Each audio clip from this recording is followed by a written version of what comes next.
안녕하세요. 저는, 아니, 40을 바라보고 있는 30대의 남자입니다. 저도 이렇게 다양한 사람들의 이야기가 담겨 있는 곳을 자주 애청하고 있었지만 글을 올리는 건 생각도 해본 적이 없었습니다. 하지만 저에게 일어났던 지난 과거의 이야기가 시청자님들의 속을 시원하게 풀어드릴 수 있을 것 같다는 느낌을 받아 사연을 올리게 되었습니다. 옛날에 부모님께서 저에게 그런 말씀을 해주신 적이 있습니다. 죽을 때까지 믿을 수 있는 친구 한 명 곁에 두고 있는 게 진정한 복이라고요. 저 또한 그런 친구가 있고 그 친구가 제 인생을 아주 뒤바꿔 놓는 데에 큰 역할을 해준 친구라 이렇게 사연으로서 고마움을 전해보려고 합니다. 글을 쓰다 보면 울컥울컥할 타이밍도 있을 것 같긴 한데 최대한 덤덤하게 잘 풀어내도록 노력하겠습니다. 위에서도 말씀드렸듯이 저에게는 서로 힘들 때 옆에 존재한다는 것만으로도 위안이 되는 친구가 한 명 있습니다. 처음에는 이렇게까지 살갑게 맞이할 수 있는 친구는 아니었지만 어떠한 계기로 인해서 친해지게 되었습니다. 저는 소위 말하는 개천용으로 가난한 집안에서 공부머리 하나는 기가 막히게 태어나 전교권이 아닌 전국권에서 우수한 성적을 자랑하던 학생이었습니다. 다 쓰러져가는 집안 형편에 학원 한번 다녀본 적이 없었지만 정말 누구 말대로 교과서 위주로 공부했어요. 처럼 했더니 성적이 쑥쑥 올랐습니다. 물론 비싼 과외를 받는 친구들에 비해 각고의 노력이 필요하긴 했지만 공부를 하면 할수록 이해가 되고 성적이 오르니 제 스스로 만족도가 올랐습니다. 그렇게 열과 성의를 다해 공부를 했던 저는 당연히 수능에서도 우수한 성적을 냈고 당당하게 의대에 진학할 수 있었습니다. 제가 의대에 진학을 한 이유는 딱 하나였습니다. 가난한 이 달동네를 벗어나고 싶다는 열망, 오로지 그것이었습니다. 내노라 하는 명문대 의대에 진학을 하면서 저는 전액 장학금까지 거머쥐며 학교 생활을 시작할 수 있었습니다. 학교에 입학하는 날까지도 내가 최고다 하는 마음으로 스스로의 자존감을 올리며 학교에 첫 발을 디디게 되었습니다. 하지만 학교를 다니면 다닐수록 그 마음이 점점 무너져 내리게 되었습니다. 명문대 의대는 사교육에 목숨을 걸고 노력했던 친구들이 널려 있었기 때문이었습니다. 한마디로 공부 잘하는 애들은 널렸고 집안 좋은 애들도 널려 있었습니다. 저처럼 학원 한번 다니지 않고 과외 한번 한 적 없이 남들 풀다 버린 문제집을 주워다가 공부한 애들은 하나도 없더라고요. 중고등학교 때 유학을 다녀오지 않은 아이도 없었고 공부하느라 하루에 3시간씩 자는 애들은 널려 있었죠. 그런 아이들 사이에서 저는 점점 의기소침해졌습니다. 특히 조기 유학을 다녀온 아이들끼리 영어 발음을 가지고 지적할 때 저는 엄청나게 위축이 되었죠. 다들 강남에 50명 이상 되는 집들을 가지고 있고 차도 외제차를 턱턱 끌고 다니며 옷도 죄다 명품만 고집하는 애들 사이에서 저는 달동네를 벗어나지 못한 촌놈이었습니다. 물론 모든 학생들이 그랬다는 건 아닙니다. 유독 제 주위에 그런 애들이 많았던 것 뿐이었습니다. 제가 전국권 성적을 가지고 있었으니 어떻게 공부를 했나, 어떤 선생님께 과외를 받았나 궁금해서 다가온 친구들이었죠. 하지만 그 친구들의 관심은 곧 시들시들해졌습니다. 제가 아무 가난한 집에서 홀로 공부하며 버텨온 학생이었기 때문에 자기들 인생에 큰 득이 되지 않는다고 판단했겠죠. 그런 애들 사이에서 장학금을 받아봐야 뭘 하겠습니까? 그 친구들은 애초에 돈 걱정을 하며 사는 친구들이 아니라서 장학금을 노릴 생각도 하지 않는 애들이었습니다. 적당히 의대를 졸업해서 개원을 하고 돈 많은 여자랑 결혼해서 평생 의사가 직업인 걸 자랑으로 여기고 살 친구들이었습니다. 저는 학비에 구멍이 생기면 안 되었기에 성적을 유지하고자 매일같이 도서관에서 불이 꺼질 때까지 공부를 했습니다. 하지만 동기들은 적당히 여유가 생기면 술도 마시러 가고 해외여행을 다녀오기도 하고 골프도 치고 여가 생활을 착실하게 즐기더군요. 저에게도 몇 번 권유를 하긴 했습니다. 내기 당구를 하러 가자 하면 저는 일단 거절부터 해야 했습니다. 제 당구 실력이 엄청 나빴던 건 아니었으나 내기 값이 한두 푼이 아니었거든요. 그거 낼 돈이 없으니 일단 동기들과 어울리지도 못했죠. 그러다 보니 학과에서 저는 친구가 별로 없었고 나중에는 전국권 성적을 유지하던 애라 그런지 재미가 없다 혹은 우리랑 어울리기 싫단다 하는 오해까지 쌓이게 되었습니다. 저는 차라리 그게 편하다고 생각을 하고 외톨이를 자처했습니다. 혼자 지내면 돈 쓸 일은 없었으니까요. 돈이 없어서 삼각김밥 하나 먹으면서 집중해서 공부를 할 때 그들의 눈에는 밥 먹을 시간이 아까워 대충 삼각김밥으로 허기만 달래고 공부하는 애로 찍혔습니다. 그래도 이 악물고 독하게 공부한 덕에 저는 장학금을 한 번도 놓치지 않았습니다. 또한 우수한 성적을 가지고 있었기에 의대를 졸업하고 전문의 과정을 정할 때에도 원하는 과에 진학할 수 있게 되었죠. 사실 저는 아픈 사람을 살리는 심장외과 의사가 되고 싶다는 꿈이 있었지만 그 자리는 돈이 되지 않는 자리였거든요. 결국 저는 돈이 되는 성형외과나 피부과로 마음을 굳혔고 고민을 하다가 결국 성형외과를 선택하게 되었습니다. 그때 동기들에게 욕도 먹고 시기 질투도 엄청나게 받았습니다. 하루 종일 공부만 하더니 결국 성형외과를 가는 거냐고 역시 돈이 최고지 하는 소리를 들어야만 했죠. 저에게 손가락질을 하는 무리들 속에서 유일하게 제 편을 들어주던 친구가 하나 있었습니다. 네, 그 친구가 저의 평생 친구나 다름없는 그놈입니다. 동기들 사이에서는 성격이 좋아서 인싸로 유명한 친구였는데 우연치 않게 저랑 군대도 비슷한 시기에 다녀오고 복학도 같이 한 친구였거든요. 수업도 몇 번 같이 듣곤 했던 그 친구는 진로를 결정하다가 결국 산부인과를 선택했었어요. 우연치 않게 주변에 있다가 동기들 사이에서 제 이야기가 나오는 것을 듣고 멈칫해 있는데 그 친구가 딱 제 편을 들어주더라고요. 유독 저에 대한 유언비어를 퍼뜨리는 친구에게 야, 경석이가 성형외과에 가든 말든 너희들이 뭘 보태줬다고 고나리 짓을 하냐? 하면서요. 제가 성형외과에 가게 된 것이 부러우면 너네도 놀지 말고 공부하지 그랬냐고 막 쏘아대더라고요. 허구한 날 당구 치고 볼링 치고 술 먹고 하더니 성형외과 못 가게 돼서 질투하는 거 아니냐고 사실만 이야기를 하더라고요. 그때 저는 제가 없는 곳에서 제 편을 들어준 친구에게 따뜻한 마음을 느끼고 그 친구를 위해서라면 저도 발벗고 나서야겠다고 생각했습니다. 그렇게 모든 과정을 마칠 때까지 저희는 붙어 다니게 되었고 둘도 없는 동기가 되었습니다. 저는 졸업 후에 강남에 있는 성형외과에 취직을 하게 되었고 동기는 대학병원에서 산부인과 일을 보게 되었습니다. 제가 성형외과에 취업을 하고 얼마 지나지 않아 만나게 된 여자가 하나 있었는데 매번 저에게 공짜로 보톡스를 놔달라, 필러를 놔달라 하더라고요. 크게 문제될 건 없었으니까 여자친구의 사리사욕을 위해 제가 여러 번 얼굴에 시술을 해주기도 했었죠.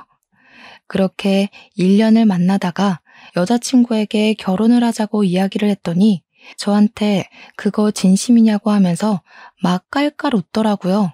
저에게 자기네 집안이 얼마나 빵빵한 줄 알고는 있는 거냐고 혹시 결혼해서 팔자 펴보고 싶어서 그런 거냐고 하더라고요.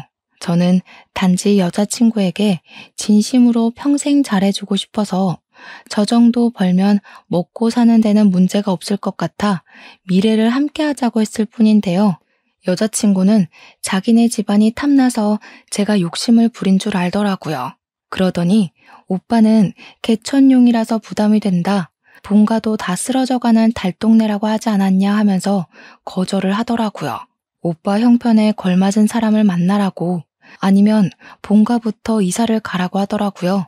저한테 진심으로 만났던 기간이 있어서 충고를 해주는 거니까 너무 고깝게 듣지는 말라고 하는데 너무 부끄럽고 수치스러웠습니다. 결혼하고 나면 자기가 시댁에 평생 봉사를 해야 할 것 같다고 자기도 부잣집 시댁 만나서 1년에 한두 번만 얼굴 보고 살고 싶다고 하더라고요. 저랑 비슷한 처지에 있는 여자를 만나야 서로에게 좋을 것 같다면서 헤어지자고 하는데 붙잡을 수가 없었습니다. 저는 그때 받았던 상처로 인해 쭉 여자친구를 사귀는 것을 거부하고 있었습니다. 그러던 어느 날이었습니다. 평소와 다름없이 수술과 진료를 마친 뒤 퇴근을 하려고 나섰는데 산부인과에 간 제 동기 명철이한테서 전화가 온 겁니다. 오랜만에 일찍 끝마치기라도 했나 같이 술이나 한잔할까 싶어서 전화를 받았는데 아주 급한 목소리로 저에게 도움을 요청하더라고요. 여동생이 갑자기 사고를 당해서 얼굴을 크게 다치게 되었는데 재건 수술이 필요할 것 같다는 말이었죠. 대학병원 성형외과는 지금 바로 응급수술을 받을 수 있는 인력이 없다고 저에게 간곡히 부탁하는 게 아니겠습니까? 저는 이미 퇴근을 하러 건물 밖으로 나왔지만 명철이에게 얼른 병원으로 오라고 주소를 알려주었습니다. 마음 같아서는 응급실에 가서 진료를 보라고 하고 싶기도 했죠. 오전, 오후 전부 수술이 있어서 피곤했거든요. 하지만 유일하게 제 편을 들어주었던 친구였고 저도 발벗고 나서주기로 결심했던 친구였기에 병원에 다시 들어갔습니다. 당직 간호사들에게 이야기를 하고 퇴근한 마취과 선생님까지 다시 부탁드려 모시고는 수술을 준비했습니다. 8시쯤 명철이가 동생을 데리고 병원을 왔는데 정말 얼굴이 말이 아니더군요. 코는 옆으로 휘어져 골절이 있었고 눈꺼풀이 찢어져 있었고 얼굴뼈가 안쪽으로 살짝 함몰된 것 같았습니다. 정말 누가 쇠파이프로 얼굴만 때렸나 하는 생각이 들 정도로 심각한 상태였습니다. 정말 대수술이겠구나 싶어서 빠르게 준비를 했고 저녁 8시부터 수술이 시작되었습니다. 늘 저와 호흡을 맞추던 간호사들이 없어서 조금 불편하긴 했지만 베테랑들이라 그런지 금방 손발이 맞더라고요. 피가 많이 흐르고 있었기에 빠르게 지혈을 하고 마취에 들어갔습니다. 함몰된 뼈를 고정하고 패인 곳에는 실리콘을 넣고 휘어진 코를 조정하고 눈꺼풀이 찢어진 곳은 아예 쌍꺼풀을 새로 만들었습니다. 흉이 남을 것이 분명했던 자리였기에 최대한 가리기 위한 어쩔 수 없는 선택이었습니다. 얼굴형이나 모습이 확실히 실리콘을 넣음으로써 달라지긴 했습니다. 수술로 인해서 많이 붓긴 했지만 명철이 동생의 원래 얼굴을 아는 사람이라면 수술 자체는 성공적이었다고 말하고 싶네요. 수술이 전부 끝나고 나니까 무려 새벽 2시더라고요. 6시간을 꼬박 수술에만 매달린 것이었습니다. 저는 제 일을 도와준 간호사와 마취과 의사에게 진심으로 감사함을 전하고 미안한 마음으로 1인당 50만 원의 금일봉을 지급했습니다. 간호사들은 갑자기 생겨버린 수술에 불평을 하다가 50만 원이 입금되니까 바로 고생하셨다고 태도를 바꾸더라고요. 역시 돈이 최고지? 하면서 농담을 하고 명철이에게 수술은 성공적으로 끝났다고 이야기를 했습니다. 명철이는 진심으로 저에게 고맙다고 하면서 돈은 지불하겠다고 이야기를 했지만 저는 딱 잘라 거절했습니다. 명철이가 그래도 하면서 계속 우물쭈물하길래 내가 얼마나 잘 나가는 성형외과 의사인 줄 아냐고 했죠. 재건 수술하는 데만 몇 천만 원을 받는 의사인데 갑자기 그 돈을 어떻게 주겠냐고 마음만 받을 테니까 너도 나중에 나 필요할 때 한번 도와줘라 했습니다. 산부인과 의사가 뭐 해줄 게 있겠냐 하는데 나 결혼해서 아이 생기면 네가 받아주면 되겠네 했죠. 명철이가 막 웃으면서 너 연애 안 하고 비혼으로 살겠다더니 진심이냐 하더라고요. 그럼 나중에 술이나 한잔 사라 하면서 여동생은 오늘 태어날 수 없다고 이야기를 했습니다. 눈이나 코는 상관없는데 얼굴뼈 함몰 때문에 무균실에서 처치를 받아야 한다고 했더니 끄덕이더라고요. 당직 간호사들에게 부탁을 하고 저는 녹초가 되어 퇴근을 했습니다. 그 뒤로 출근을 하면 매일같이 무균실에 들어가서 명철이 동생의 상태를 확인했고 추가 수술은 필요가 없는지 잘 아무는지 지켜보고 있었습니다. 코가 골절이 된 부분은 보이지 않게 절개 수술을 했는데 안화골절은 어쩔 수 없이 볼에 흉터가 남았습니다. 저는 그 흉이 티가 나지 않도록 옅게 패인 부분은 흉터 치료를 하고 깊은 부분에는 보조개를 만드는 것이 어떻겠냐고 물어보았습니다. 명철이 동생은 끄덕였고 보조개 수술을 시작했고요. 그건 뭐 거의 시술이나 다름없어서 30분 안에 끝났습니다. 명철이는 말끔해진 동생의 얼굴을 보고 조금 낯설어 하면서도 성형의 힘이 이렇게 중요한 거라고 동생에게 장난을 치더라고요. 저에게 진심으로 고맙다 하는 말도 잊지 않았죠. 명철이 동생은 수술한 지 열흘 만에서야 퇴원을 할 수 있었고 얼굴에 멍이 많이 남아있어서 멍에 바르는 크림을 꼭 쓰라고 설명도 아끼지 않으셨습니다. 그 비용은 모두 제 개인비로 처리를 했기에 뼈아픈 손실이 당연히 일어났지만 명철이가 제 편을 들어줬었던 지난날을 생각하면 아깝지 않았습니다. 그날 이후로 가끔 가다 명철이를 만나서 술도 한잔하고 밥도 먹고 했는데 여동생이 정말 미인이 되어서 가끔 낯설기도 하다고 하더군요. 제가 어떻게 사고가 났길래 다른 데는 멀쩡하고 얼굴만 그렇게 된 거냐고 아무리 생각해도 이상하다고 했죠. 그러니 명철이가 한참을 고민하다가 그제야 말을 해주더라고요. 여동생이 남자친구랑 싸우고 헤어지자고 했는데 남자친구가 손버릇이 무척이나 안 좋은 놈이었던 거죠. 홧김에 애를 그렇게 만들었다고 하는 겁니다. 응급실을 가야 하나 순간 고민을 했지만 하필 다친 곳이 얼굴이라 제 생각이 났다고 하더라고요. 그 정신 나간 놈은 어떻게 했냐? 경찰에 신고는 했냐 하니까 아는 변호사의 도움으로 지금 재판 중에 있다고 했습니다. 치료비 배상이 나오면 저에게 주겠다고 해서 아니라고 동생이 심리치료를 받을 수 있게 사용하라고 했죠. 명철이가 안 그래도 그것 때문에 고민이라고 하더라고요. 여동생이 상처를 크게 입어서 그런지 대인기피증까지 오게 됐다고요. 지나가는 사람들이 갑자기 해코지를 할 것 같다는 느낌을 받아서 길거리도 못 돌아다닌다고 결국 미국으로 가서 잠시 지내다 오기로 했대요. 그러면 저 명은이가 너한테 꼭 고맙다고 전해달라고 했다고 하더라고요. 저는 당연히 의사로서 해야 할 일을 한 거라고 말은 했지만 이상한 놈한테 걸려서 그런 상처를 입은 명철이 동생이 좀 안타까웠습니다. 명철에게 위로의 말을 전하고 저희는 또 그렇게 바쁜 각자의 일상으로 돌아갔습니다. 그 뒤로 저에게 일복이 터진 것인지 진짜 너무너무 바빴습니다. 성형외과에 찾아오는 손님들도 무척이나 늘었고요. 또 제가 젊은 의사임에도 불구하고 실력이 좋다고 소문이 나서 방송가에서도 저를 찾아오고 했습니다. 연예인 지망생들부터 방송국에서도 출연해달라는 문의가 빗발치기 시작했습니다. 바쁘게 살던 와중에 제가 방송을 하나 나가게 되었는데 그 프로그램에서 코너 속의 코너를 진행하는 캐스터와 안면이 생기게 되었습니다.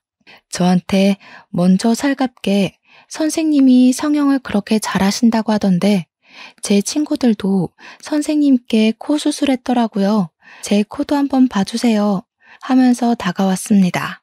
코 수술 이미 하신 거 아니냐고 물어보니 했죠. 근데 방송물 먹는 애들은 2번, 3번 하잖아요. 하더라고요.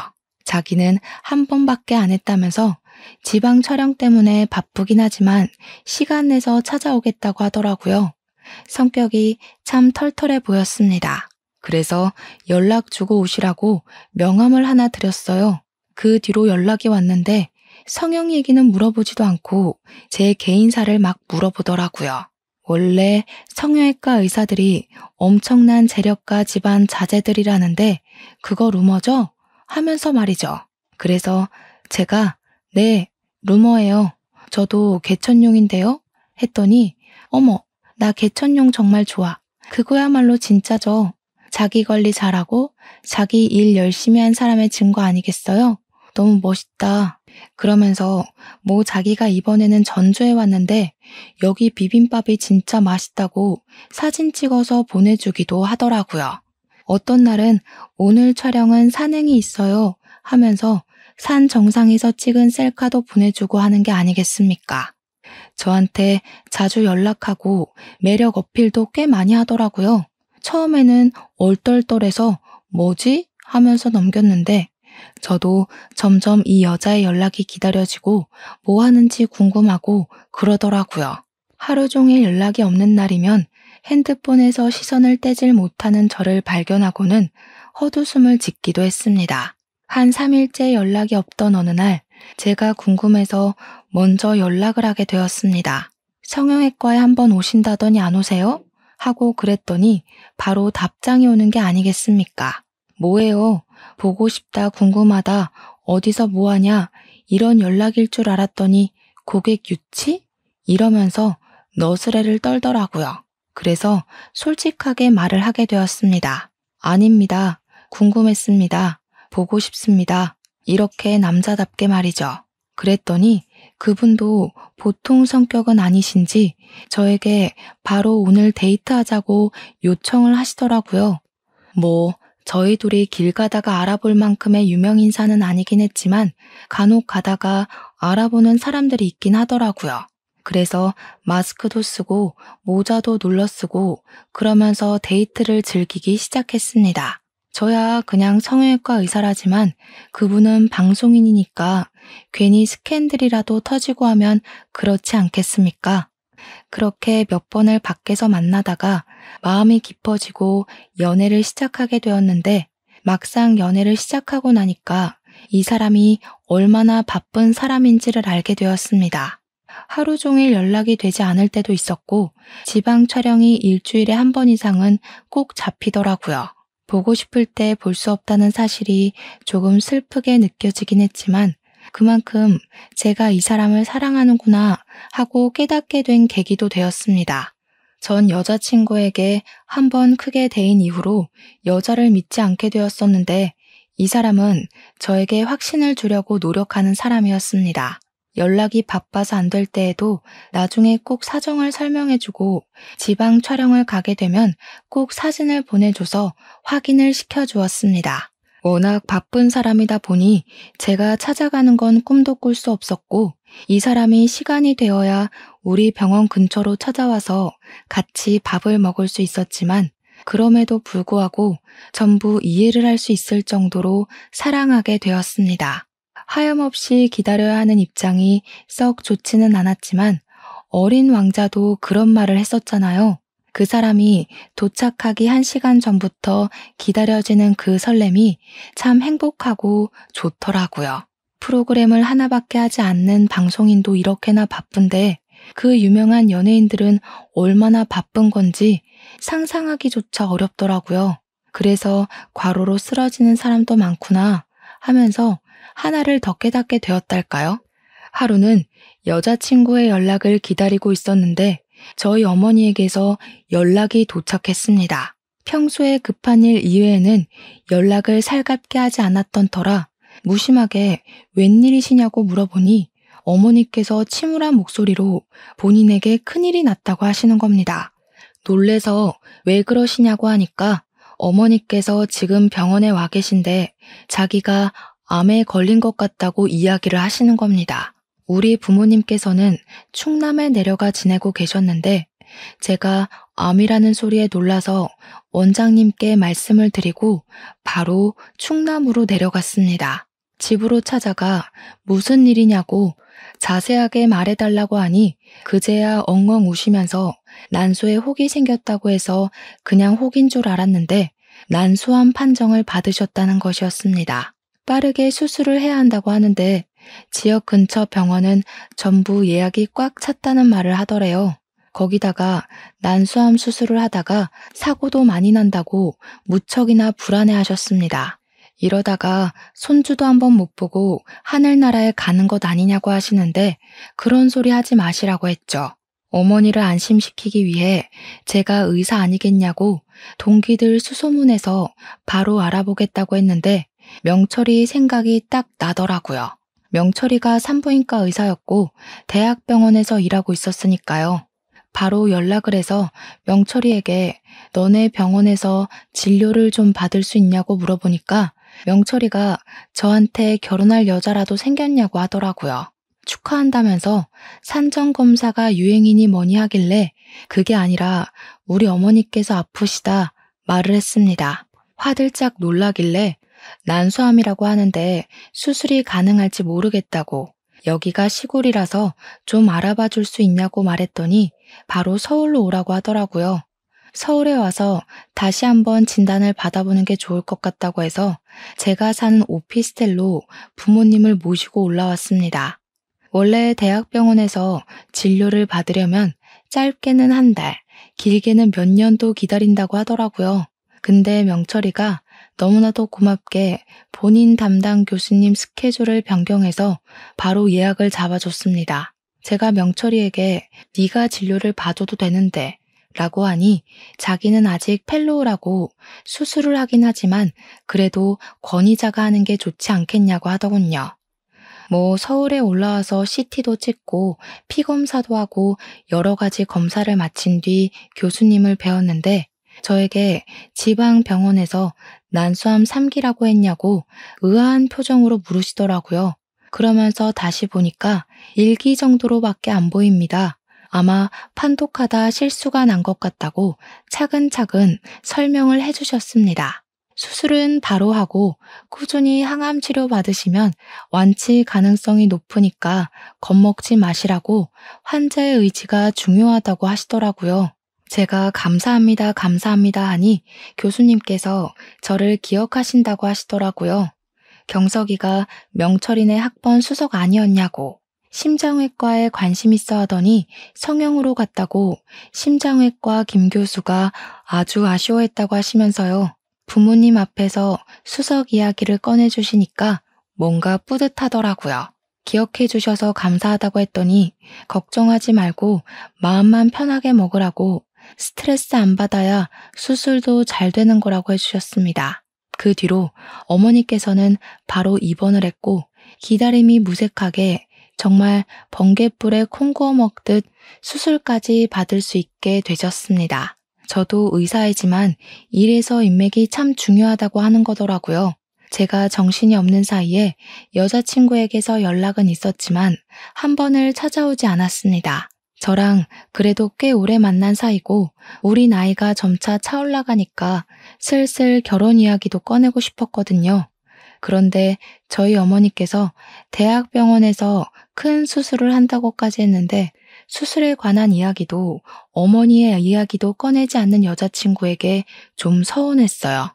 찾아오는 건 무리여도 연락 한 통은 줄 수 있는 것 아닌가 하는 생각이 들었거든요. 그날은 오랜만에 병원에 연차를 내고 제가 어머니의 병실에서 병수발을 들고 있었던 날인데 어머니께서 TV를 딱 트시더라고요. 제 방송이 나오고 있었는데 제 여자친구가 진행하는 프로그램이 떡하니 나오고 있었습니다. 어머니의 반응이 궁금하기도 해서 어머니께 저 방송 진행하는 여자 어떤 것 같냐고 물어보니까 어머니께서 누구? 저 캐스터? 하시더라고요. 예쁘게 생긴 것 같지 않냐? 실제로 보면 더 예쁘다더라 하니까 어머니께서 피식 웃으시는 겁니다. 얘가 공부만 하느라 아무것도 모르는구나. 저 여자 예전에 엄청난 스캔들 하나 있었잖아. 뭐라더라? 무슨 대기업 회장이 스폰서라고 그랬나? 아무튼 누구 첩질한다고 난리 났었잖니. 저 여자가 원래 주부들 보는 프로그램에 죄다 출연했던 여자였는데 그 기사 하나로 완전히 인기 떨어져서 이 프로그램 하나 하잖아. 얼굴만 예쁘면 뭐해? 어이구. 저는 그 말을 듣고 머리를 한 대 얻어맞은 것 마냥 멍하니 아무것도 할 수 없었습니다. 제 여자친구가 다른 남자, 그것도 늑다리 기업 회장을 스폰서로 두고 있었다는 게 믿어지지가 않더라고요. 그 이야기를 들었는데 제가 어떻게 가만히 믿고만 있을 수 있겠습니까? 저는 바로 여자친구에게 만나자고 연락을 넣었습니다. 그러니 저에게 오늘은 조금 바쁘다고 이야기를 하더라고요. 그날은 평소에 방송 촬영이 없는 날인 걸로 알고 있었거든요.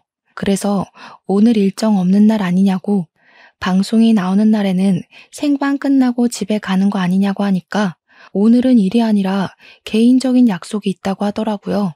아무리 개인적인 약속이라고 해도 어머니께서 암으로 고생하시고 있는 남자친구가 급하게 만나자고 하는데 거절을 하니까 좀 그랬습니다.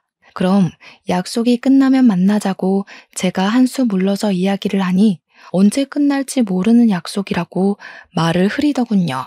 제가 밤 10시고 11시고 기다리겠다고 하니까 저한테 신경질적으로 바쁘다니까 왜 그러는 거냐고 이야기를 하더라고요. 순간 스폰서 이야기가 머릿속을 둥둥 떠다니는데 정신 나갈 것 같았습니다. 혹시 아직도 그런 짓을 하고 다니는 건 아닐까 하는 의심이 자꾸 스멀스멀 기어오르는 거죠. 가끔 가다가 밤에 연락이 안 되던 날도 있었고 여자친구가 만나자고 하는 날에만 겨우 만날 수 있었던 것들이 생각나더라고요. 저의 의심은 점점 확신으로 바뀌고 있었습니다. 그래서 저는 연인 사이니까 솔직하게 말을 해야 한다고 생각이 들어서 지금 의심이 든다고 말을 했습니다. 당신에게 스폰서가 있었다는 이야기를 이제 와서 들었다고 솔직하게 말을 해달라고 했더니 바로 여자친구에게서 전화가 오더라고요. 그게 언제적 루머인데 아직까지도 믿고 있냐면서 오히려 저에게 실망이라는 말을 하더라고요.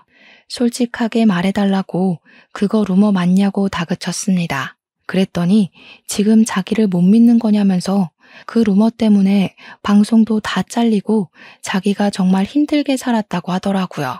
그 대기업 회장이 누구인지 아냐고, 누군지는 안 뜨고 소문만 있는 거라고, 자기가 그 기사를 쓴 기자 명예훼손으로 고소도 했었다고 하더라고요.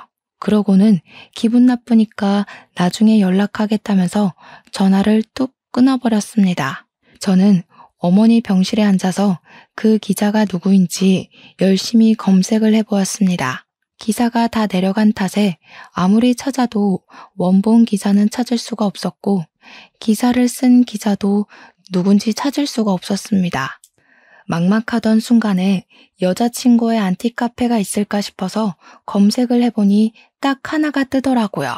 회원수가 500명뿐인 초라한 안티카페였지만 가입을 해서 글을 찬찬히 살펴보니 떡하니 그 기자의 이름이 적힌 기사가 올라와 있었습니다. 저는 서둘러 확인을 하고 기자 이메일을 찾아서 메일을 남겼습니다. 방송인 유미애 씨의 스폰서 내용을 확인하고 싶다고 말입니다. 그 기자가 다음날 저에게 연락이 와서는 그 기사 때문에 자기가 명예훼손으로 고소를 당해서 벌금도 냈었다고 입 밖으로 꺼내기 싫다고 이야기를 하더라고요. 그래서 솔직하게 저도 오픈을 했죠. 제가 남자친구인데 그 내용으로 과민 반응을 하더라. 좀 수상하다. 자세하게 알고 싶다. 구구절절 말입니다. 만나서 이야기를 하자고 먼저 요청을 하길래 병원으로 와달라고 부탁을 하니 오셨더라고요. 멋쩍게 앉아서 이야기를 들을 수 있었습니다. 유미애 씨, C기업 이 회장이랑 그렇고 그런 사이 맞아요. 제가 직접 찍은 사진도 있었고요. 물론 C기업에서 저한테 수십억대 소송을 걸겠다고 으름장을 내서 2차 폭로는 무기한 중지되었죠.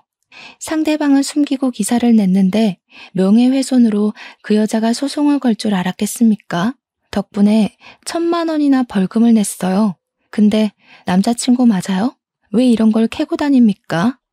아무래도 그 스폰이 아직도 이어지고 있는 것 같다는 의심이 들어서 말입니다. 증거는 없지만 밤에 연락이 안 될 때도 있고 촬영이 없는 날에도 촬영한다고 거짓말을 하더라고요. 그 여자 원래 이쪽에서는 유명했어요. C기업 말고도 다른 기업 회장들이랑도 뭐 있을걸요? 아무튼 남자친구라고 하시니 좀 안 됐네. 그냥 빨리 헤어지세요. 그게 똥 피하는 길입니다. 병원 로비에서 그런 이야기를 하고 있는 와중에 명철이가 지나가다가 저를 보고 반갑게 달려왔습니다. 기자분을 보더니 저한테 오, 뭐야, 여자친구? 하고 물어보더라고요. 그래서 아니라고 기자님이라고 소개를 하니 명철이가 당황해하면서 기자를 왜 만나고 있냐고 성형외과에 무슨 일 생긴 거냐고 물어보더라고요. 명철이까지 속이긴 좀 그래서 솔직하게 이야기를 했습니다.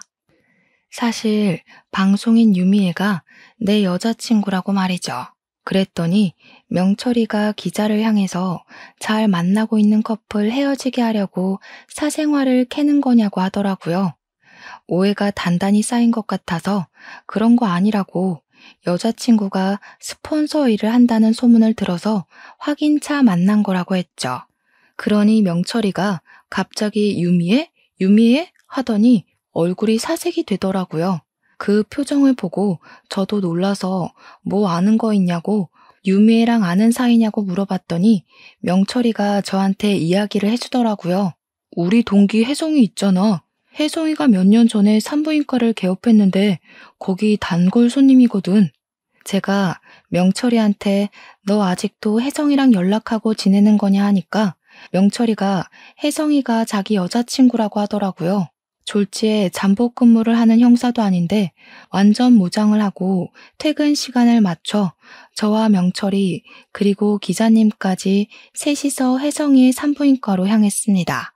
혜성이에게 어떻게 이야기를 꺼내야 할지 고민을 하다가 사실 내가 유미의 남자친구다 하면서 운을 뗐습니다.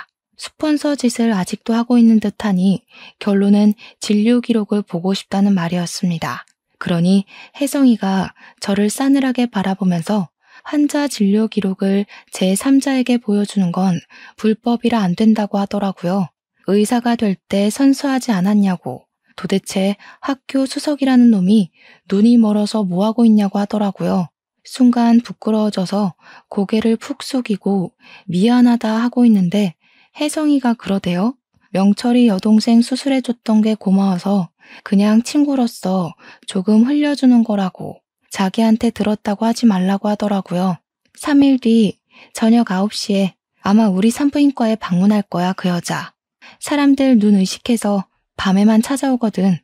피임 기고 시술할 때가 돼서 아마 그거 하러 다시 찾아올 건데 그때 뭐 누구랑 오는지 한번 보던가. 절대로 혼자서는 안 오거든.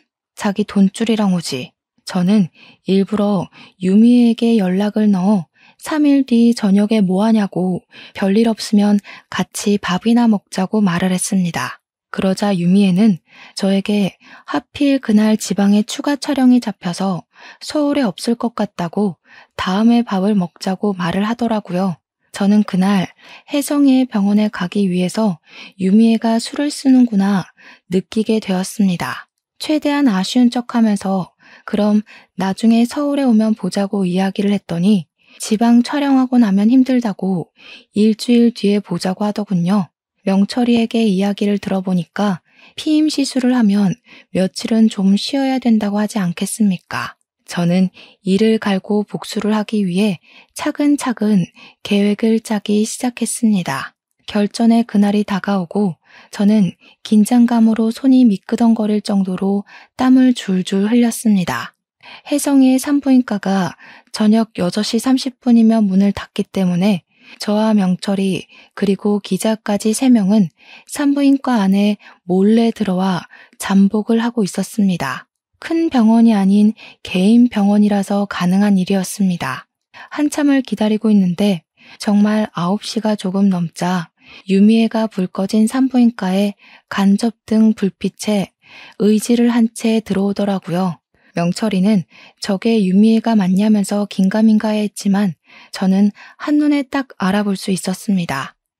모자를 푹 눌러쓰고 마스크로 얼굴을 꽁꽁 싸맨 채 조심히 들어왔지만 말이죠. 왜냐하면 그 모자와 마스크가 저랑 데이트할 때도 자신의 신변을 숨기기 위해 사용했던 소품이었어요. 웬 남자의 팔짱을 끼고 둘이 다정하게 들어왔는데 이상하게 젊어 보이는 겁니다. 시기업 회장은 늙어서 머리가 다 벗겨진 사람이었는데 옆에 있는 남자는 머리숱이 아주 풍성한 사람이더군요. 혹시 매니저는 아닐까? 내가 헛다리를 짚은 걸까 하면서 누구지 누구지 하고 있는데 기자님이 그러시더라고요. 난년은 난년이네 하면서 저 사람 A 광고기획 전무라는 사람이라고 설명을 해주었습니다. 정말 만나던 남자가 한둘은 아닌 모양이더군요. 저는 이를 갈고 복수를 위해 마지막 결심을 했습니다. 유미애가 혜성이의 진료실에 들어간 지 15분이 지나자마자 저는 진료실의 문을 쾅 소리나게 열고 들어갔습니다. 순간 놀란 전무와 유미애는 저에게 누구시냐 나가라 소리를 쳤고 혜성이도 연기를 시작했습니다. 환자분 지금 진료 중이니까 들어오시면 안 된다고 나가라고 말이죠.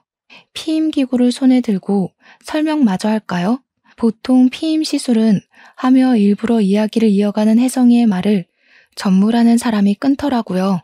저는 유미애를 향해 너 딱 걸렸어 라고 말을 했고 전무는 여기 사람 없냐고 이 사람들 좀 끌어내라고 소리를 치더라고요. 영업이 끝난 산부인과에 다른 직원이 누가 있겠습니까? 기자는 바로 셔터를 눌렀고 그 둘은 얼굴을 가리면서 찍지 말라고 연신 소리치고 있었습니다. 나가려는 전무를 명철이가 뒷덜미를 잡아두었고 유미애는 꼼짝도 못하고 저한테 오빠 오빠 하더라고요. 제가 싸늘하게 쳐다보자 갑자기 신경질을 내며 소리를 쳤습니다. 지금 나를 미행한 거야? 여긴 어떻게 알고 찾아온 거야? 그래, 미행했다. 이게 더럽게 스폰을 받고 다녀? 저희 둘이 싸우고 있는데도 전무라는 사람은 본인 신상을 숨기기에 바쁘더라고요. 기자의 카메라를 잡아차려고 하는데 명철이가 막았습니다. 유미애는 저에게 오해하는 거라고 이야기를 했지만 저는 피임기구를 가리키며 저게 어떻게 오해냐고 했죠. 피임 시술에 대해 이야기하는 걸 다 들었는데 다른 남자랑 떡하니 나타나서 뭐 하는 거냐며 유미애의 뺨을 치려고 했습니다. 그러자 혜성이가 저를 말리더라고요. 환자분, 지금 임신 초기 상태라 안정을 취해야 합니다. 폭력을 쓰시면 경찰 부를 거예요? 저는 그 말에 세상이 무너지는 것 같았습니다. 기자는 바로 이거 완전 대박 기사감이라며 진료실을 나섰고 유미애는 저에게 매달리기 시작했습니다. 아마도 제 아이라고 속이려고 했던 것 같습니다. 피임기구는 시술을 하려던 게 아니라 제거를 하려고 했던 것 같고요.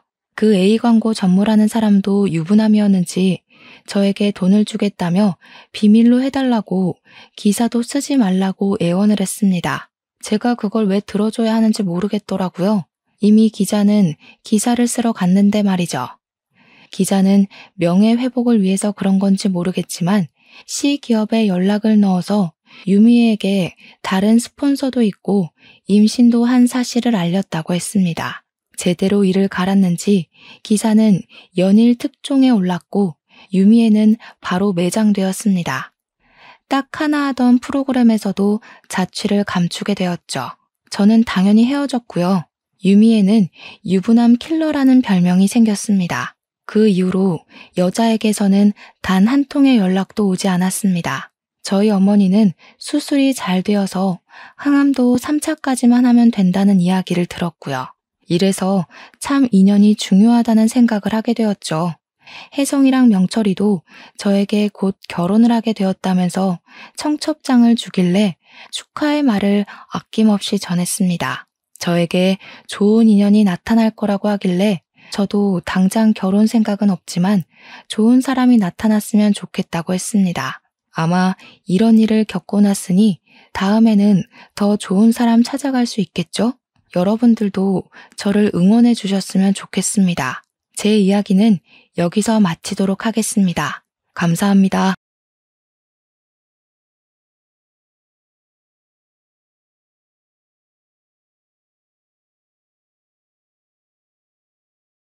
안녕하세요. 청취자 여러분들께 인사드립니다. 저는 나이 40을 넘긴 지금 쌍둥이를 임신 중인 주부입니다. 나이가 꽤 있는데 임신을 한 터라 지금은 집에서 놀고 먹으면서 푹 쉬고 있는 중이랍니다. 하도 심심해서 이리저리 재미난 이야기들을 주워들으며 다니고 있다가 이런 곳이 있다는 것을 알게 되어 사연을 올려봅니다. 저도 만만치 않게 재미난 사연을 가지고 있는 여자거든요. 그럼 지금부터 제 사이다 뻥 터지는 이야기 한번 풀어보도록 하겠습니다. 끝까지 들어주시고 재미있었다면 공감과 댓글 아시죠? 저에게 힘을 팍팍 실어주세요. 저랑 남편은 선자리에서 만나 인연을 이어가게 되었습니다.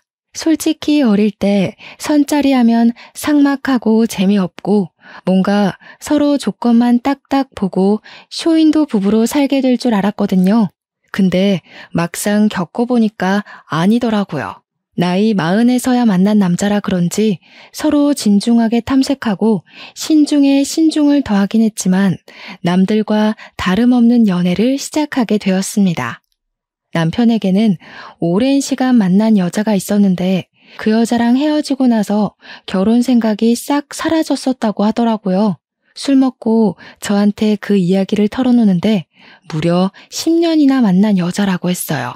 결혼까지 하기로 약속을 했다가 파혼을 당했다면서 지난 과거라고 하지만 숨기는 건 영 마음에 걸려서 솔직하게 이야기를 한다고 했습니다. 왜 파혼을 했냐고 물어보니까 여자 쪽 집안에서 남편을 탐탁치 않게 생각했다고 했습니다. 10년을 연애하고 35에 결혼을 하려고 준비를 하던 도중에 파혼까지 하게 되었다고요. 그 뒤로는 누구를 만나고 싶지도 않고 결혼에 대한 생각도 완전히 사라져서 세월만 까먹고 지내고 있었대요. 그러다가 우연한 기회에 선자리를 나가게 되었고 저를 만난 이후에 다시 연애 세포가 살아난 것 같다고 씩 웃더라고요.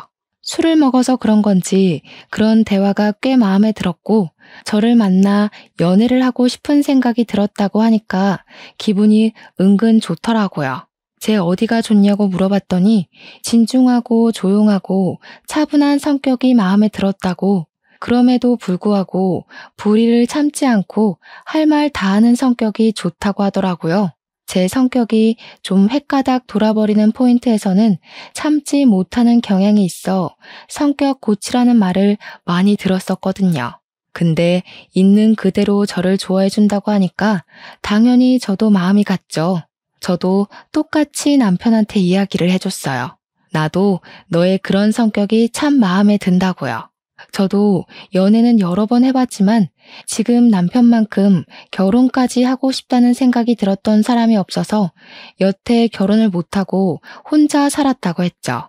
그러니까 남편이 저한테 말로만 먼 미래를 그리지 말고 가까운 미래부터 차곡차곡 헤쳐나가자고 결혼을 하자고 하더라고요. 언제 준비한 건지 반지까지 끼워주면서 이야기를 하는데 술 먹다가 프로포즈 받은 여자는 아마 저밖에 없을 것 같습니다. 나중에 물어보니까 맨정신에 차이면 너무 힘들 것 같아서 술을 먹고 용기를 냈다고 하더라고요. 그 말 듣고 어이가 없어서 맨정신에도 프로포즈 한 번 더 해달라고 했고 프로포즈도 2번이나 받고 결혼을 하기로 했습니다. 양가에 인사를 드리러 가기로 약속을 잡고는 만발의 준비를 했어요. 우리 집에서는 드디어 노처녀 딸내미 처리한다면서 무척이나 좋아하셨고 남편네 집도 별반 다를 게 없었더라고요. 파혼의 상처를 딛고 드디어 결혼을 하게 된 거라고 엄청나게 좋아하셨대요.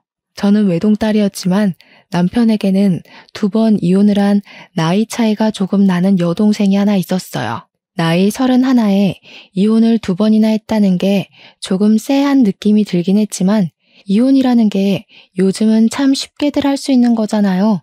살아보니까 성격이나 생활 습관이 영 안 맞을 수도 있는 거고 뭐 바람이라던가 도박이라던가 상대방에게 이유가 있을 수도 있는 거니까요. 그래서 최대한 색안경을 끼지 않고 신우를 바라보기 위해서 노력을 했죠. 신우가 2번의 결혼 생활을 하면서 애는 낳지 않았다는 게 참 다행이었죠. 인사를 드리러 간 날 신우를 처음 보게 된 것이었는데 저를 보자마자 생각보다 마흔처럼 보이지는 않네? 하는 게 아니겠어요? 보자마자 반말을 하길래 조금 황당하고 어이가 없었죠. 거기다가 신우가 한 말 자체가 욕인지 칭찬인지 구별이 안 가더라고요. 그래서 저도 웃으면서 이야기를 했죠. 그러니까요. 오빠는 마흔처럼 보이는데 저는 더 어려 보이죠? 라고요. 제가 웃는 얼굴로 이야기를 하니까 신우가 당황을 했는지 입을 실룩이면서 그래봐야 비슷하게 보이기는 해요 하면서 말을 돌리더라고요. 결국에 처음 한 말 자체가 저를 욕하고 싶어서 했던 말인데 제가 받아치니까 더 비꼬는 말로 받아친 거죠. 도대체 시자가 붙으면 다 저렇게 변하는 건지 저도 한 성격 하는 사람이라 지고 싶지 않아서 이야기했어요. 신우랑 나랑 같이 걸어가면 친구로 보지 않을까요? 하면서요. 제가 웃기다는 듯이 깔깔거리면서 이야기하니까 신우도 욕은 못하고 부들부들 하더라고요. 신우 너 노안이야 라고 제가 한 방 먹인 거나 마찬가지였죠. 신우가 저한테 언니 그게 무슨 소리야? 하면서 씩씩거리길래 그제야 제가 정색을 하고 말했어요. 언니 소리만 빼면 친구인 줄 알겠다고요. 신우도 내가 동년배처럼 보여서 말 놓은 거 아니에요? 친구하면 좋지. 마흔이라고 상상도 못하겠다는데. 그러니까 시모가 그제야 신우를 쳐다보면서 한마디 하셨어요. 말 잘했다고. 너는 왜 새언니 될 사람 보자마자 반말을 찍찍하냐고요. 그나마 다행인 건 시모가 제 편을 들어준다는 거였죠. 안 그랬으면 초반부터 싹수 없이 신우한테 막말하는 며느리로 찍힐 뻔했지 뭐예요? 밥을 먹는 내내 신우가 저한테 이것저것 시키고 싶어서 안달난 사람처럼 구는데 정말 피곤하더라고요. 언니, 초장 좀 가져다 줘요. 물 좀 떠오고 그래요.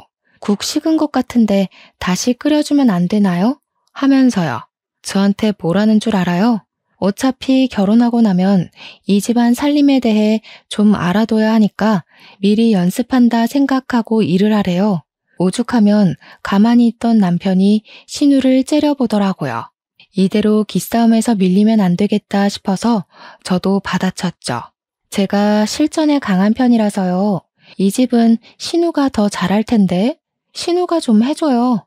나 목마른데 찬물로 떠다주면 고맙고요. 그제야 남편이 신우한테 너 자꾸 이렇게 버릇없이 굴 거냐고 화를 내니까 신우가 자기도 이제 32살인데 애 취급한다고 발작을 하더라고요. 애 취급 당하기 싫으면 잠자코 자리나 잘 지키고 있던가 뭘 그렇게 인터넷에 올라오는 시자 노릇하려고 하는 건지. 시모가 신우 등짝을 때리면서 32살이나 먹은 게 밥 차리는데 손 하나 까딱을 안 하냐고 며느리 보기 부끄럽다고 한마디 하셨어요. 신우가 왜 때리냐고 성질을 빽 내는데 도대체 제가 이 집안에 처음 인사드리러 온 자리라는 걸 까먹은 건지 원. 시모가 너 평생 엄마 밥 처먹기만 하면서 잉여인간처럼 지낼 거냐고 생산적인 일을 하라고 화를 냈죠. 나중에 신우가 쫄렸는지 밥도 다 안 먹었는데 입맛 떨어졌다면서 일어나더라고요. 그날은 그냥저냥 시부모랑 이야기를 잘했고 남편한테 돌아오는 차 안에서 이야기를 했어요. 아무리 생각해도 상견례 자리에서 신우가 일을 칠 것 같단 말이지. 신우 데려오지 않는 게 양가에 훨씬 도움이 되겠어. 남편도 제 말에 당연히 동의를 해줬고요. 실제로 상견례 자리에 신우는 데리고 오지 않았습니다. 상견례를 하는 것 자체를 몰랐던 건지 나중에 저한테 따로 연락이 와서는 자기도 땡땡 호텔 밥 먹고 싶었다면서 언니가 못 오게 한 거지? 하더라고요. 저한테 서운하다고 자기가 먹으면 얼마나 먹는다고 쏙 빼놓고 상견례 자리를 하냐고 하던데 밥 많이 먹을까봐 걱정돼서 안 불렀겠어요? 미안하면 나중에 호텔 밥 사라고 하면서 자기 그 호텔 디너 너무너무 기대했었다고 하더라고요. 그래서 저도 시큰둥하게 대답했어요. 뭐 제가 먹어보니까 가격 대비 별로였다고요. 신우가 너무 기대하는 것 같은데 그러면 실망감도 큰 거 알죠? 그냥 기대감만 가지고 살아요. 사 먹진 말고 하면서 약을 올렸죠. 은근히 신우가 멍청하고 자기 꾀에 잘 넘어가는 성격인 것 같아서 받아치는 맛이 있더라고요. 그렇게 대망의 결혼식 날이 됐는데 이날 정말 하루가 어떻게 흘러갔는지 정신 자체가 쏙 빠지더라고요. 저는 외동딸이지만 우리 친가, 그러니까 아빠네 가족이 진짜 대가족이거든요. 저한테는 사촌 동생인 작은아버지 아들이 진짜 연예인 뺨치게 생긴 얼굴을 가지고 있어요. 학창 시절에 엄청 유명한 기획사에서 우리 동생 뒤를 졸졸 쫓아다니면서 연예인 하자고 한 번만 하자고 조른 것도 유명하고요. 동네에서 우리 사촌 동생 이름을 말하면 모르는 여고생이 없을 정도로 얼짱으로 유명했던 애예요. 그런 애가 지금은 자동차 기술 연구원으로 있어서 연봉 엄청 빵빵하게 받으면서 자기 일하는 애거든요. 프로젝트 한번 시작하면 엄청 바빠서 잠도 못 잘 정도라는데 그 프로젝트 자체가 자주 있는 건 아니라서 비어있는 시간에는 널널하다고 하더라고요. 아무튼 우리 집안의 대들보이자 엄청난 자랑이거든요. 그런 사촌 동생이 바쁜 와중에도 시간을 내서 제 결혼식에 참석을 해줘서 너무 고마웠죠. 해외에서 열리는 모터쇼에 가야 하는데 일정까지 변경해서 찾아와 준 거라 사진도 여러 장 찍고 저랑 대화도 많이 하다가 갔어요. 또 동생한테 차를 사면 싸게 살 수 있어서 나중에 차를 바꿀 생각이라 미리 말도 좀 해놓고 하고요. 결혼식이 다 끝난 다음에 시댁에 가서 씻고 공항으로 가기로 했거든요. 신혼여행을 당일에 출발하기로 했는데 신부 화장하고 머리까지 촘촘하게 실핀 꽂아준 채로 가면 너무 피곤하고 힘들 것 같아서요. 빨리 씻어야겠다 하면서 바쁘게 움직이고 있는 와중에 신우가 저한테 쓱 오더니 그 남자 누구냐고 물어보더라고요. 그래서 누구 말하는 거냐고 하니까 설명을 하는데 회색 정장에 파란색 넥타이를 메고 온 남자라고 말을 하더라고요. 머리까지 싹 넘겨서 온몸에 명품 휘감고 나타난 사람 누구냐고 언니 친구야? 아는 사람이야? 하는데 우리 사촌 동생이 딱 떠오르더라고요. 그래서 제가 찍어둔 사진을 보여주면서 이 사람 말하는 거냐고 하니까 맞대요. 제 사촌 동생이에요. 자랑하려고 하니까 사촌이냐고 그러면 겹사돈 되는 건가? 하는데 순간 뭔 소리지 했네요. 무슨 겹사돈이요? 하니까 자기가 그 남자를 점 찍었다면서 자기 소개해달라고 조르는 게 아니겠어요? 언니네 사촌 동생이랑 잘 되면 겹사돈 되는 거 아니냐고. 우리 집에서는 별로 큰 생각 안 하겠지? 하는데 기가 막히더라고요. 이혼을 2번이나 한 주제에 지금 제 사촌 동생, 그것도 우리 집안의 자랑이자 대들보를 넘본다는 게 가소로웠죠. 거기다가 이런 걸로 흉보긴 싫은데 우리 시누이가 이쁜 얼굴도 아니거든요. 그냥 눈, 코, 입 제자리에 잘 달렸구나 하게 생긴 정도란 말이에요. 사촌 동생은 연예인 하자고 몇 번이나 제의를 받을 만큼 길 가다가 한 번씩 다들 뒤돌아보게 생긴 그런 얼굴이고요. 근데 누구랑 누가 뭘 하긴 뭘 하겠어요. 그래서 제가 웃으면서 겹사도는 아니죠. 예전부터 말 많잖아요. 그리고 제 사촌 동생 여자친구 있어요. 하고 둘러댔어요. 신우가 어깨 쫙 펴더니 골키퍼 있다고 골 안 들어가냐고 자기가 꼬셔서 안 넘어온 남자가 없었다고 난리를 치더라고요. 제가 인상을 팍 쓰고 무슨 소리 하는 거냐고 안 된다고 내 사촌 동생 스펙도 엄청 빵빵하다고 기를 확 죽였죠. 우리 동생 여자친구도 국립발레단 수석 무용수라던데 언감생심 어디 신우가 우리 동생을 넘봐요? 지금 내가 모자라서 언니네 사촌 동생 소개 못 시켜주겠다는 거야? 부들부들 떨면서 저한테 이야기를 하더라고요. 네, 맞죠. 우리 동생 눈 높아요. 신우는 글쎄, 제 신우라고 한 번만 만나달라고 사정사정해도 안 만나줄걸요? 솔직히 저도 동생한테 미안해서 만나보라고 말 못해줘. 신우 양심 좀 챙겨요. 그러고는 화장실로 쏙 들어가서 물 틀어버렸어요. 제 아무리 신우짓 하려고 해도 제가 넘어가 주질 않는데 무슨 신우짓을 하겠습니까? 준비하고 나오니까 신우가 시무 옆에 착 달라붙어서 저를 째려보고 있는데 느낌 영 쎄하더라고요. 시모가 저한테 약간의 의심이 섞인 눈초리를 하고는 물어오기 시작했어요.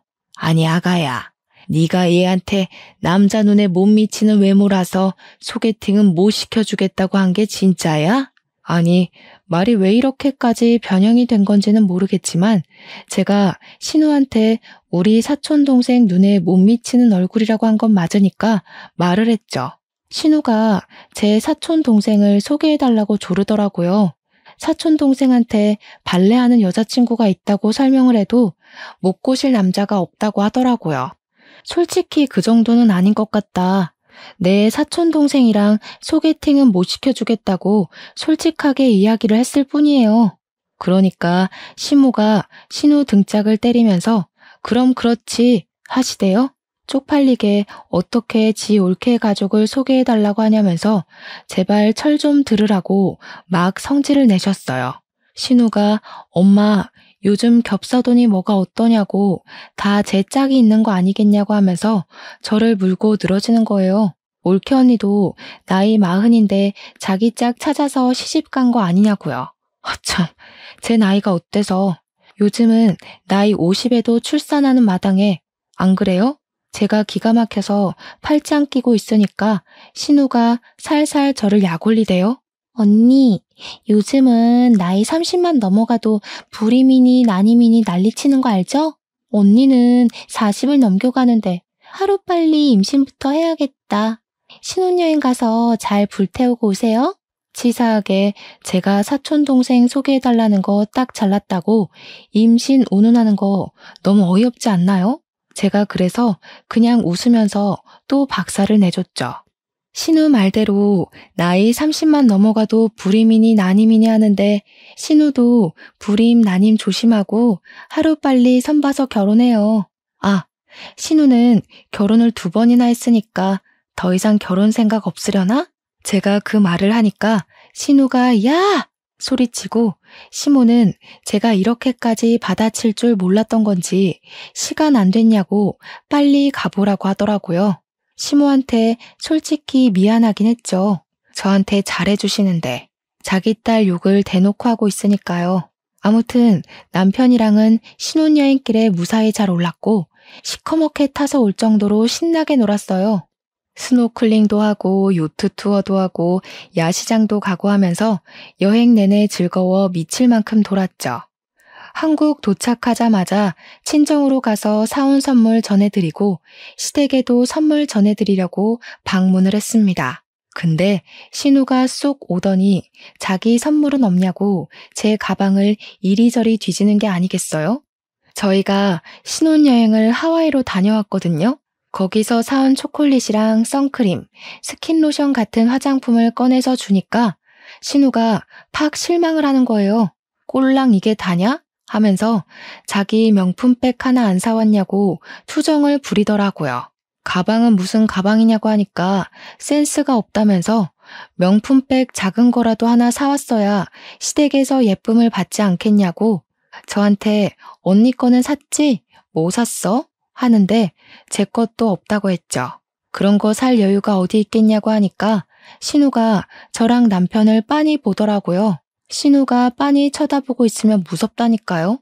도대체 무슨 시한폭탄을 던질지 상상이 안 가서요. 예상대로 한 건 잡았다는 느낌으로 이야기를 하더라고요.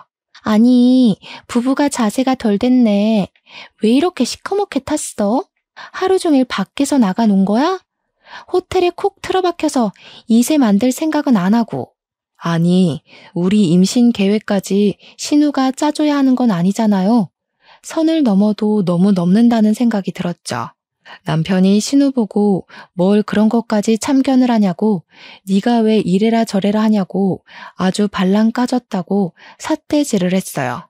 그러다 신우가 자기가 결혼을 2번이나 한 마당에 인생 선배의 결혼 선배로서 조언을 좀 해줄 수도 있지 않냐고 당당하게 말하더라고요. 저는 어이가 없어서 꾹 참고 있던 제 본능을 다시 들춰버렸습니다. 신우 조언 듣다가는 오빠도 이혼남 되는 거 아니에요? 2번 결혼해서 2번 다 이혼해놓고 결혼 선배라고 조언을 해주기엔 너무 찝찝한데? 그러니까 시부모도 헉 남편도 헉 하면서 저를 바라보더라고요. 신우가 부들부들 떨면서 지금 자기 이혼했다고 시비를 거는 거냐고 악에 받쳐서 막 이야기를 하더라고요. 제가 영문을 모르겠다는 얼굴로 왜 화를 내는 거냐고 시비를 걸긴 누가 걸었냐고 대꾸했죠. 그냥 조언이라고 하길래 그 조언 들으면 신우 꼴 나는 거 아니냐고 한 건데 왜 그렇게 예민하게 반응해요? 하면서 저는 눈치 따위 없어요 하는 얼굴로 말했어요. 제가 뭐 틀린 말 한 것도 아니잖아요. 이혼 경력 2번이나 있는 사람한테 결혼 조언 들을 게 뭐가 있어요? 우리 부부 일에 신경 쓰지 말라는 이야기를 대놓고 한 거죠.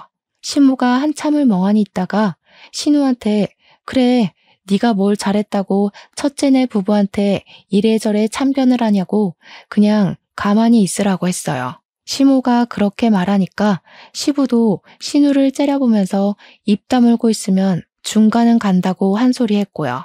신우가 억울한 건지 화가 난 건지 씩씩거리면서 다들 자기가 뭘 잘못했다고 자기만 가지고 뭐라 하냐고 하더라고요. 신우의 분노가 오래 갈 것 같았는지 남편이 우리는 집에 가보겠다고 하더라고요. 저는 웃는 얼굴로 인사드리고 신혼집으로 돌아왔습니다. 집으로 돌아오는 길에 그제야 신우가 왜 이혼을 2번이나 했는지 궁금해져서 남편한테 물어봤습니다. 그전까지는 별로 관심이 없어서 궁금하지도 않았거든요. 남편이 한숨을 푹 쉬더니 첫 번째 이혼은 고부간의 갈등으로 하게 됐고 2번째 이혼은 신우가 바람을 피워서 이혼했다고 하더라고요. 고부간의 갈등도 놀라운데 바람을 피워서 이혼한 경력도 있다고 하니까 제 입이 떡 벌어졌죠. 그나마 2번째 이혼은 재산 분할할 것도 없고 위자료도 대충 쥐어주고 남자 쪽에서 신우랑 이혼하고 싶어서 난리였다고 하더라고요. 그래서 간단하게 처리가 되긴 했는데 첫 번째 이혼이 진짜 말도 못할 정도로 지저분했대요. 이야기 좀 해봐라 하니까 그때부터 본물 터진 사람처럼 이야기를 하는데 듣는 내내 진짜 놀라웠습니다. 첫 번째 결혼할 당시에 신우네 시모, 그러니까 사돈어른이 신우를 마음에 들어하지 않았었대요. 첫 결혼이 24살 때였다고 하길래 사고 쳐서 결혼한 거야?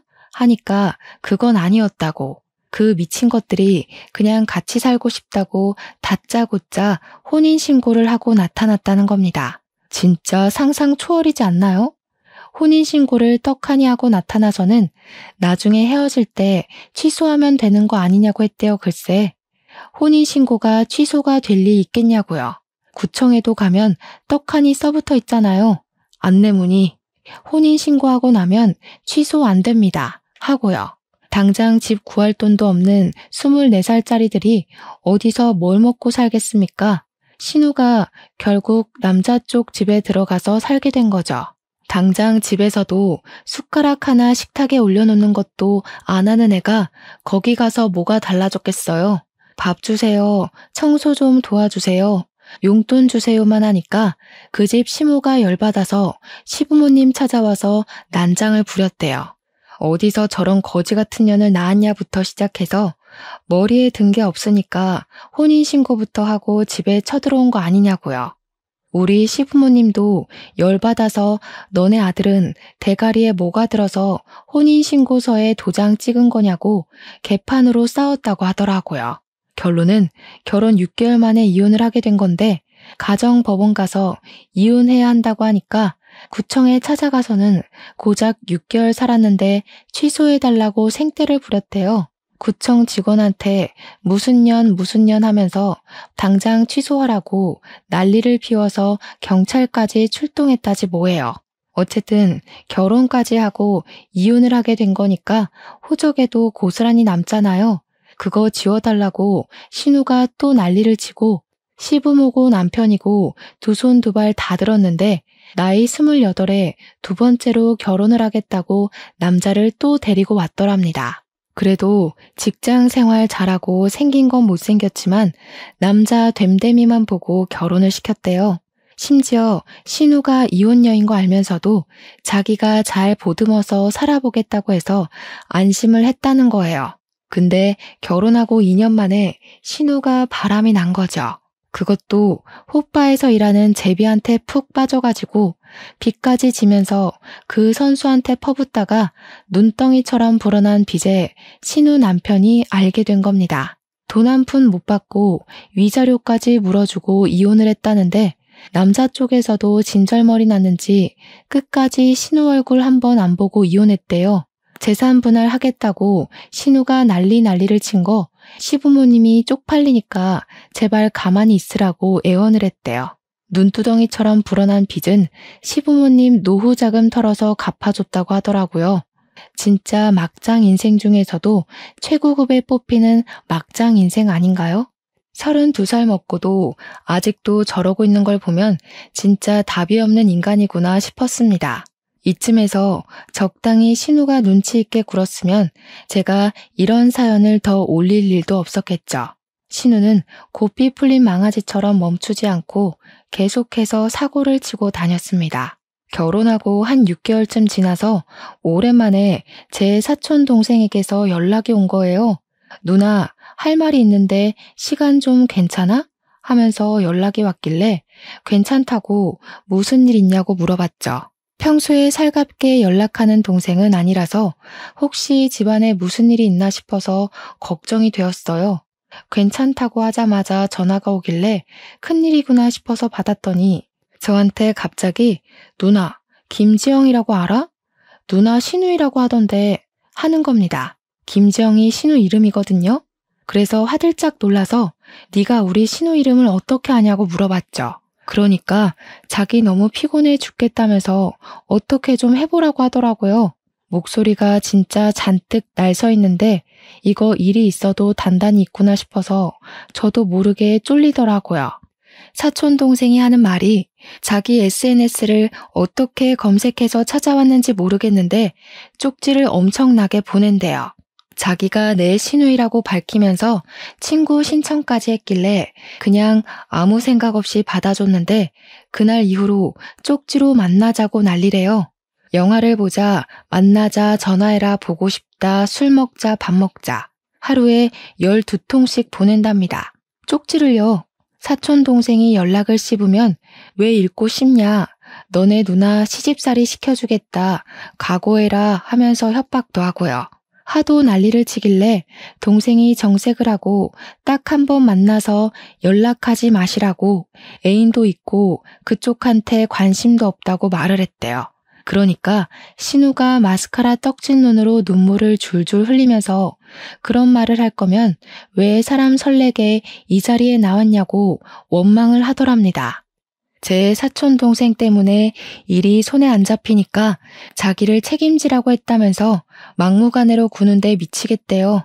애인이랑 곧 결혼할 거라고 이런 연락 부담스럽다고 하니까 결혼식장에 그 여자 손을 잡고 들어갈지 자기 손 잡고 들어갈지는 모르는 거 아니냐고 했대요. 만나서 이야기를 하면 통할 거라고 생각했는데 너무 상식이 없는 사람이라고 하더라고요.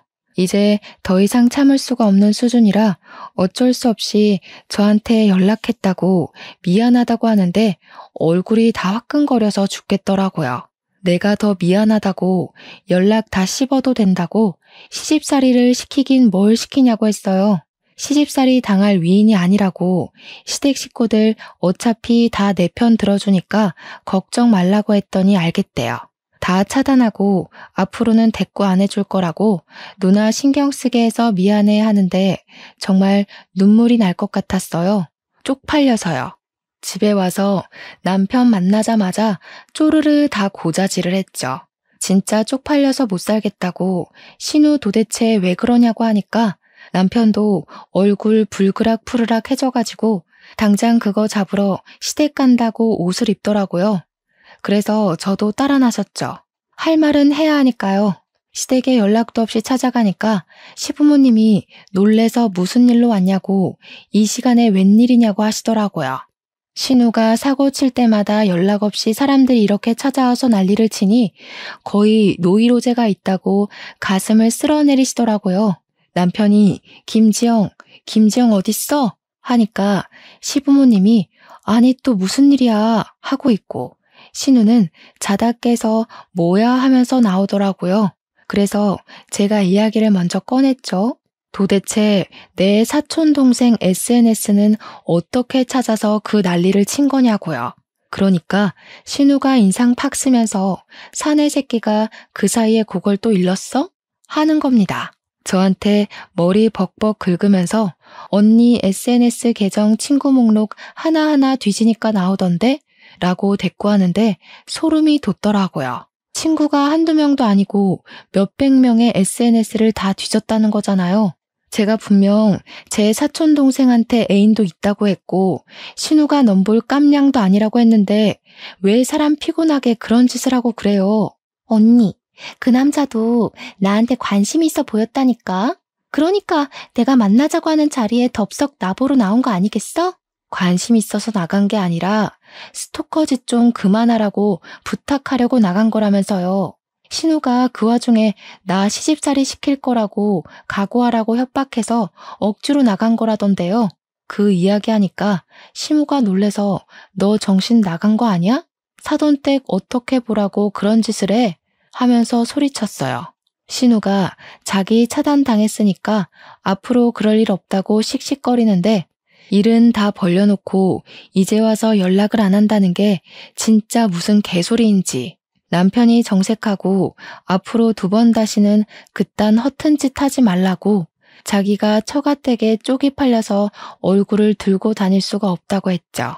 도대체 나이는 32살이나 먹어놓고 왜 그런 짓을 하냐고 하니까 신우가 그러대요. 아니, 나도 시집은 가야 할 거 아니야. 나이 마음 먹고도 시집 잘만 가는데 나라고 혼자 살아야 돼? 이왕이면 잘생기고 돈도 많고 그런 남자 골라서 시집 가겠다는 게 잘못이야? 이 정신 나간 거사. 무슨 결혼을 또 하겠다고 그런 무서운 소리를 해? 내가 혼주석에 애는 2인데 4번을 앉아야겠니? 제발 정신 좀 차리고 말 좀 들어. 시부는 찬물만 벌컥벌컥 마시고 있고 시모는 같은 배로 낳은 새끼들이 달라도 이렇게 다를 수가 있냐면서 신세한탄을 시작하셨어요. 신우는 그 와중에도 자기가 뭘 잘못한 거냐고 왜 또 자기만 쥐잡는 듯이 잡냐고 성질을 부렸고요.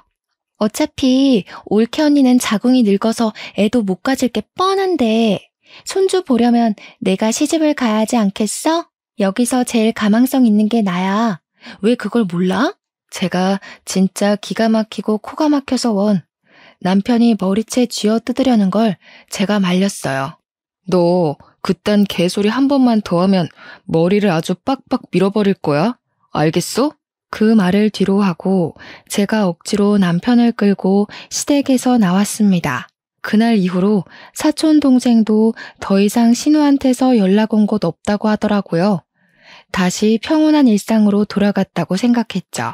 그렇게 한 3개월이 더 지나고 우리 부부의 나이가 40을 넘겨버렸으니까 슬슬 임신에 대한 압박감이 생기긴 하더라고요. 자연 임신으로 마음 졸이지 말고 차라리 시험관 한번 해보는 게 어떠냐 해서 남편과 상의 후에 시술을 하게 되었습니다.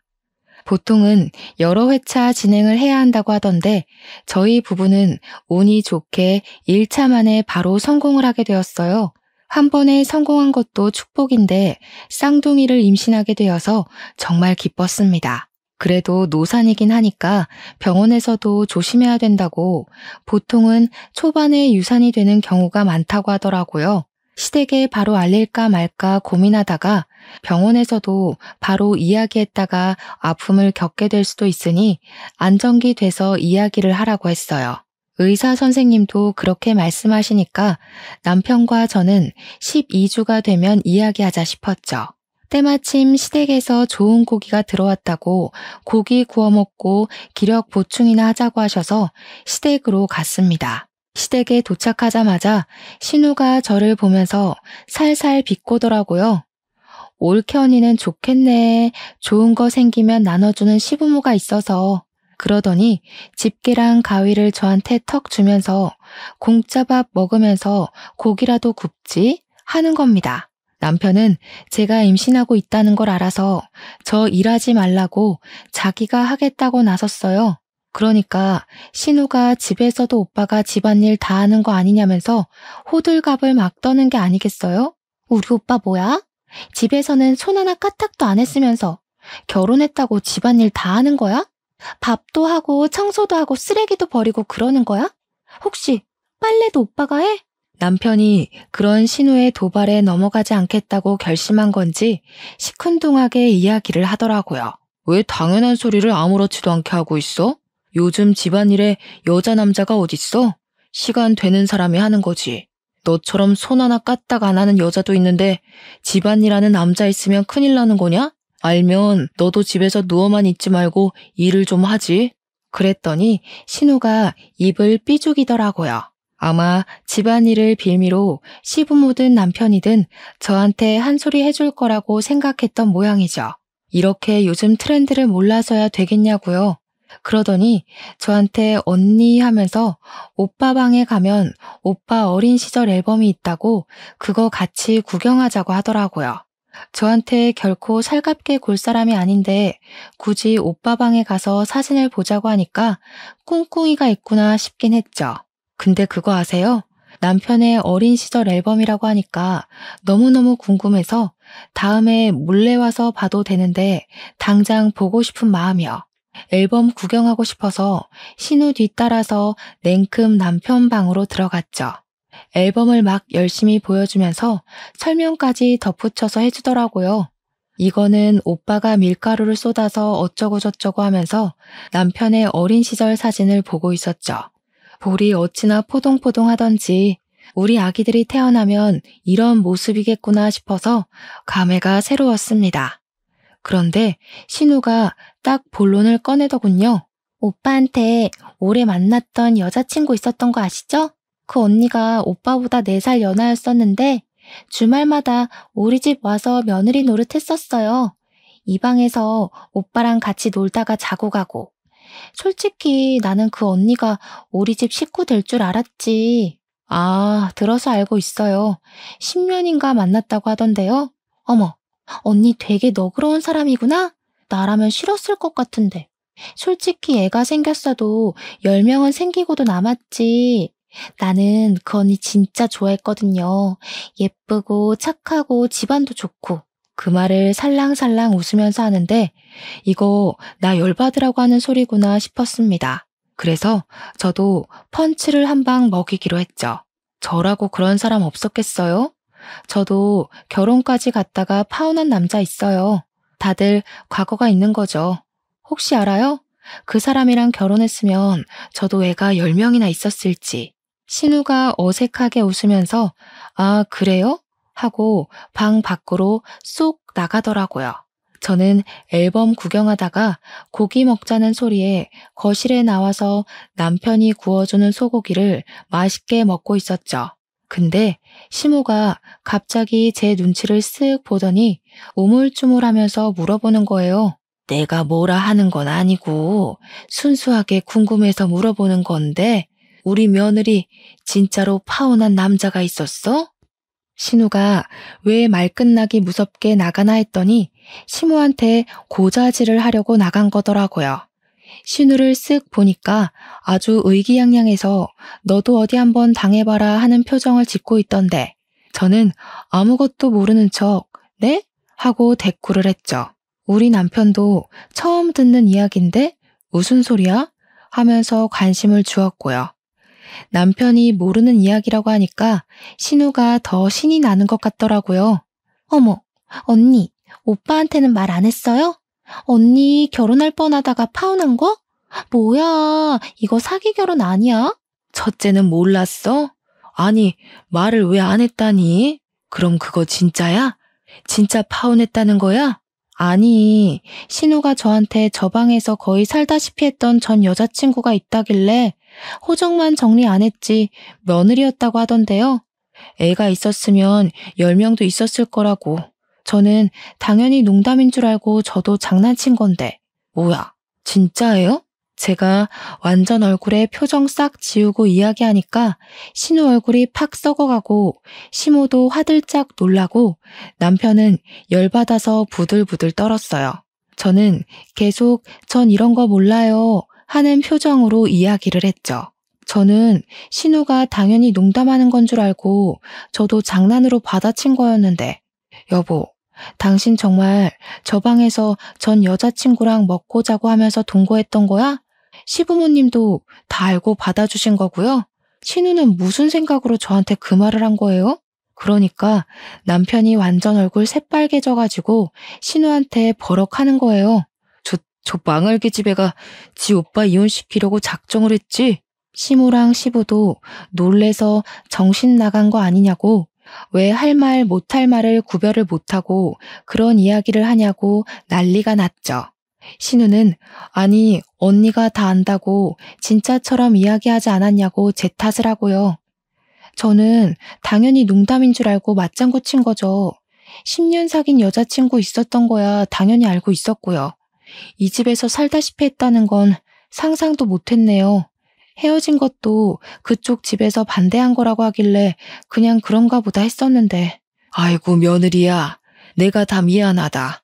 우리 애가 철이 없어서 저런 말을 아무렇지 않게 하네. 미안하다 정말. 너그럽게 이해 좀 해다오. 아니, 언니가 지금 여우짓 하는 거잖아. 신우가 끝까지 지 잘못을 인정 못하니까 남편이 젓가락을 확 집어던졌어요. 남편이 고기를 굽느라 가위를 들고 있었는데 고기 썰던 가위로 신우 머리카락을 확 잡아다가 잘라버렸습니다. 저도 너무 놀라가지고 헉 소리내고 신우는 우수수 떨어지는 머리카락을 보면서 이게 뭐야 하고 있고, 머리를 완전 잘라버려서 더벅머리 가발 쓴 거 마냥 삐죽 솟았더라고요. 쇼트 커트를 친다고 해도 이건 해결이 안 되겠구나 싶을 정도로 잔디밭 머리가 됐어요. 신우는 울고불고 난리치고 시무도 놀래서 남편을 보고요. 너 내가 그 주둥이 잘못 놀리면 머리 박박 밀어버린다고 했어 안 했어? 박박 밀어버리지 않은 걸 고맙게 여겨. 너 2번 이혼했다고 나까지 이혼남 만들 셈이야? 불효 그만하고 정신 차리고 살아. 다 늙어서 결혼해서 애 하나 낳지 못하는 부부가 무슨? 불효는 누가 저지르고 있는 건데 어디 밖에서 애라도 싸질러 오려고 그래? 안정기가 올 때까지 참고 싶었는데 도저히 참을 수가 없겠더라고요. 초음파 사진 떡하니 꺼내놓았죠. 저 임신했어요. 쌍둥이요. 시간이 더 흘러서 자리 잡으면 이야기하려고 했는데 신우가 하도 조카를 기다리는 것 같아서 말을 할 수밖에 없네요. 고모가 많이 기다려준 아이니까 앞으로 아기 용품을 신우가 해주는 거죠? 애만 낳아오면 다 해줄 것처럼 굴었잖아요. 신우 돈 많이 벌어야겠다. 요즘 육아용품 비싸던데.